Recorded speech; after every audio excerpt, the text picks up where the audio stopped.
Welcome to MYLAI Samayal. இன்னைக்கு நம்ம பார்க்க போற ரெசிபி என்னன்னு பாத்தீங்கன்னா மணத்தக்காளி கீரை சூப். அதுக்கு முன்னாடி சேனலுக்கு நீங்க புதுசா இருந்தீங்கன்னா Subscribe பண்ணுங்க, லைக் பண்ணுங்க, நியூ அப்டேட்ஸ்க்கு பெல் பட்டனையும் பிரஸ் பண்ணுங்க. வாங்க வீடியோக்குள்ள போலாம்.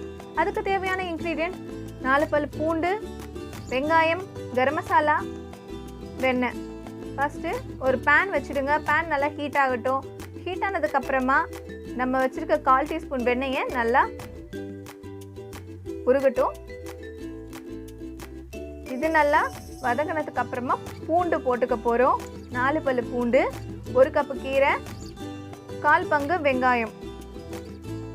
நம்ம 4 நறுக்குனா ஒரு சைடுல வரும் இல்லையா, அந்த அளவுக்கு வெங்காயம் போதும்.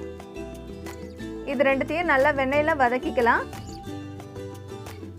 நல்ல ஒரு ஃப்ளேவர் வரும். இப்போ நம்ம அலசி வச்சிருக்க கீரையை 1 கப் இதுல சேர்த்துக்கலாம்.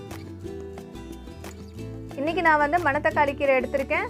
நீங்க வந்து வெந்தயக்கீரை, அரைக்கீரை, சிறுகீரை, முருங்கைக்கீரை எல்லா வகையான கீரையும் எடுத்துக்கலாம். இது ரொம்பவே ஹெல்தி. இப்போ இந்த கீரை நல்லா வதங்கிடுச்சு. ஒரு மிக்சர் ஜார் எடுத்துக்கோங்க. இது நல்லா வதங்கினதுக்கு அப்புறமா ஒரு மிக்சர் ஜார் எடுத்து ஆறுனதுக்கு அப்புறமா அதில் போட்டு அரைச்சிக்கலாம்.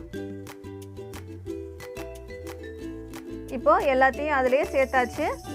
இப்போ இதை அரைச்சிக்கலாம். இப்போ அதே பேன்ல ஊற்றி கொதிக்க வைக்க போகிறோம்.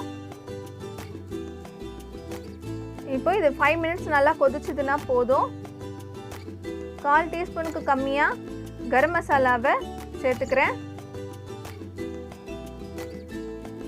இந்த கீரை யாருக்குன்னு பார்த்தீங்கன்னா அல்சர் பேஷண்ட் இருக்கிறவங்க, வயிறு புண்ணாக இருக்கிறவங்க இந்த மாதிரி சூப்பு வச்சு சாப்பிட்டா ரொம்பவே ஹெல்த்தியான இருக்கும்.